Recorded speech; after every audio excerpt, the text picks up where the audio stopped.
অনেক মানুষ এমন আছে যারা লোকনাথ ব্রহ্মচারীকে পুজো করেন ঘরে রেখে, তাকে খুব মানে, বিপদে আপদে তাকে স্মরণ করে। তারা দুটো তিথি খুব মানে, এক হলো তার জন্ম উৎসব খুব ধুমধাম করে পালন করে, আর এক তিরোধান দিবস তারা খুব মানে। এই তিরোধান দিবস লোকনাথ ব্রহ্মচারীর পরে হলো গিয়ে জ্যৈষ্ঠ মাসে। এই জ্যৈষ্ঠ মাসে বা ইংরাজি মাসের কত তারিখে এই তিরোধান দিবস পড়েছে, কি বার পড়েছে, এবং তাকে কি জিনিস দিয়ে তার সেবা করা যায়, সেই কথাই এই ভিডিওতে থাকবে। প্রথমেই বলছি, এই লোকনাথ ব্রহ্মচারী তিরোধান দিবস পড়েছে ৩রা জুন বুধবার দিনকে।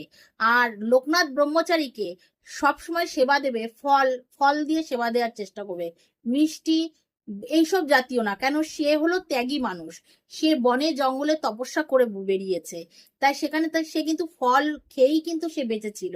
তাই জন্য ফল দিয়েই তার সেবা দেবে। ভিডিওটি যদি ভালো লাগে অবশ্যই লাইক কমেন্ট শেয়ার দিয়ে পাশে থাকবে।